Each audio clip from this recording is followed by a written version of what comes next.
Now we are going to study exercise 3.6. Question number 2. Formulate the following problems as a pair of equations and hence find their solutions. Okay. In this first question is Ritu can row downstream 20 km in 2 hours and upstream 4 km in 2 hours.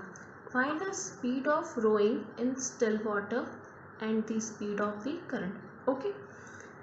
So before we start this question हमें ये जानना ज़रूरी है कि down stream क्या होता है और अप स्ट्रीम क्या होता है। ओके यहाँ पे बोला है कि ऋतु कैन डाउन स्ट्रीम, ऋतु जब डाउन स्ट्रीम जा रही है तो हमारी स्पीड कितनी है 20 किलोमीटर और टाइम कितना है 2 आवर। ओके तो सपोज यहाँ पे हमारा ये वाटर का फ्लो है और ये हमारी बोट है। ओके जब हम डाउन स्ट्रीम में जा रहे हैं तो वाटर का डायरेक्शन जो है वो पानी के फ्लो के डायरेक्शन के साथ सेम डायरेक्शन में फ्लो हो रहा है। जिस डायरेक्शन में बोट जा रही है उसी डायरेक्शन में पानी का फ्लो हो रहा है। ओके जैसे कि मैं आपको एक एग्जांपल देके समझाती हूँ कि जब हम स्टेयर्स उतरते हैं, सीढ़ियाँ उतरते हैं, ठीक है, तो हम जब सीढ़ियाँ उतरते हैं तो इजीली सीढ़ियों को उतर जाते हैं। क्यों? क्योंकि उस पर ग्रेविटेशनल फोर्स भी हमारे साथ साथ अप्लाई होता है, हमें कोई एफर्ट नहीं लगाना पड़ता। ओके तो एज इट इज़ अगर यहाँ पे बोट जिस डायरेक्शन में फ्लो हो रही है पानी भी उसी डायरेक्शन में फ्लो हो रहा है तो यहाँ पे एफर्ट हमें फोर्स हमें कम लगाना पड़ेगा। तो यहाँ पे अगर हम लेट करते हैं, अज्यूम करते हैं कि बोट की जो हमारी स्पीड है वो कितनी है x किलोमीटर पर आवर है और वाटर का जो फ्लो है वो कितना है हमारा y किलोमीटर पर आवर। तो हमारी इक्वेशन क्या जनरेट होगी, ये दोनों सेम डायरेक्शन में फ्लो हो रहे हैं। ओके तो इक्वेशन जनरेट होगी x plus y kilometre per hour. Okay अब अगर मैं बात करूँ अपस्ट्रीम के लिए, ओके अपस्ट्रीम में क्या होता है हमारा जो बोट का डायरेक्शन है वो ये वाला डायरेक्शन है, मतलब बोट अपोजिट डायरेक्शन में फ्लो हो रही है और वाटर का डायरेक्शन ये वाला है, दोनों का डायरेक्शन क्या है अपोजिट। हाँ और अब मैं सेम एग्जांपल लूँ कि जब हम स्टेयर्स पे चढ़ते हैं, जब हम ऊपर के डायरेक्शन में चढ़ रहे हैं तो हमें एफर्ट लगाना पड़ता है। क्यों? क्योंकि ये अगेंस्ट दी किसके है, ग्रेविटेशनल फोर्स या ग्रेविटी के। ओके तो यहाँ पे हमारी बोट का डायरेक्शन है इस साइड, अपोजिट डायरेक्शन में अगर बोट जा रही है और फ्लो का डायरेक्शन ये वाला है तो ये अपोज में जब उसको जाना है तो उसको ज़्यादा फोर्स अप्लाई करना होगा। ठीक है ज़्यादा फोर्स अप्लाई करना होगा मतलब एफर्ट ज़्यादा लगेगा। तो यहाँ पे अगर हम एज इट इज़ बोट की स्पीड को अज्यूम करें x किलोमीटर पर आवर और वाटर का फ्लो है हमारा y kilometre per hour. Okay तो इक्वेशन क्या जनरेट होगी, इक्वेशन हमारी हो जाएगी x minus y kilometre per hour. क्यों? क्योंकि हमारा फ्लो का जो डायरेक्शन है, जो हमारा फोर्स का डायरेक्शन है वो क्या है, दोनों का अपोजिट। जैसा कि मैंने आपको भी डायग्राम में बताया, हम लेट करते हैं speed, let speed of the rowing in a still water कितनी हो गई हमारी x किलोमीटर पर आवर, मतलब कि जो बोट की स्पीड हमने क्या लेट की x किलोमीटर पर आवर। और जो हमारा स्पीड ऑफ करंट है, पानी का जो फ्लो है हमने कितना लेट किया y किलोमीटर पर आवर। ठीक है तो इस क्वेश्चन को सॉल्व करने के लिए हम इसे दो केसेस में सॉल्व कर सकते हैं क्योंकि इसमें दो केसेस अराइव हो रहे हैं। फर्स्ट बोल रहा है वो कि Ritu can row downstream 20 kilometre in 2 hour, okay and upstream in 4 kilometre 2 hour. ठीक है फर्स्ट केस लेके चलते हैं। तो फर्स्ट केस के लिए हम लेते हैं time taken to cover 20 kilometre downstream is equal to 2 hour, मतलब कि 20 किलोमीटर अगर हमारी डिस्टेंस है ना तो उसे कितना टाइम लग रहा है 2 आवर लग रहा है। देन डाउन स्ट्रीम स्पीड, जो हमारी डाउन स्ट्रीम की स्पीड है वो हमने अभी क्वेश्चन में मैंने आपको बताया था, तो हमने क्या ली थी x plus y kilometre per hour. Okay अब हम यहाँ पर एक फॉर्मूला यूज़ कर सकते हैं हमारा, जैसे कि टाइम इज इक्वल टू हमने ले लिया distance upon speed. Okay according to question अगर हम देखें तो हमारा टाइम कितना है यहाँ पर फर्स्ट कंडीशन के according 2 is equal to distance कितनी है हमारी यहाँ पर 20। ओके और हमारी जो स्पीड है वो कितनी है हमारी x plus Y.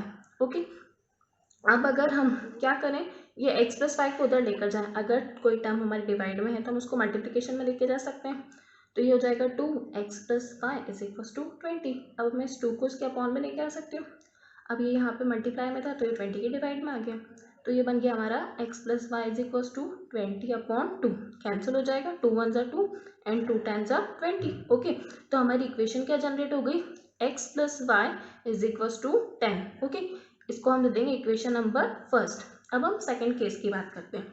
Second case में क्या लेकर चलेंगे हम कि time taken to cover 4 kilometre upstream is equal to 2 hour. ठीक है जब हम 4 किलोमीटर चले तब भी हमारा टाइम कितना लगा 2 hour. Okay then upstream, upstream की कंडीशन भी हमने डायग्राम में देखी थी, हमने ली अपस्ट्रीम की कंडीशन हमने क्या ली थी, x minus y kilometre per hour. Okay, then according to question फिर से वही फॉर्मूला हमारा, time is equals to distance upon speed. Okay, time कितना लग रहा है हमारा यहाँ पर 2, हमारी डिस्टेंस कितनी है 4।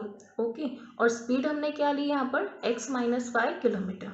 ओके, एज इट इज यहाँ पे x माइनस वाई को अगर हम इधर मल्टीप्लाई करें तो ये हो जाएगा 2x minus Y equals to 4। अब इस 2 को हम यहाँ पे अपॉन में लेके आ सकते हैं, तो 4 के अपॉन में अगर 2 आएगा तो ये कैंसिल हो जाएगा, 2 वन ज़ा 2, 2 टू ज़ा 4। तो हमारी एक और इक्वेशन जनरेट हो गई। हमारी एक और इक्वेशन क्या जनरेट हुई, x minus y is equals to 2। ये हो गई हमारी equation number second.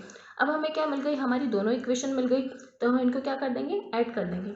On adding equation first and second we get, अब हमारी दोनों इक्वेशन आ गई। इन दोनों इक्वेशन को सॉल्व करने के लिए हमारे 4 मेथड हैं, मतलब कि substitution, elimination, cross multiplication, graphical, पर सबसे इजी मेथड हमारी होती है सॉल्व करने में एलिमिनेशन। तो हम दोनों इक्वेशन को लिखेंगे और क्या करेंगे, एलिमिनेशन मेथड का यूज़ करेंगे।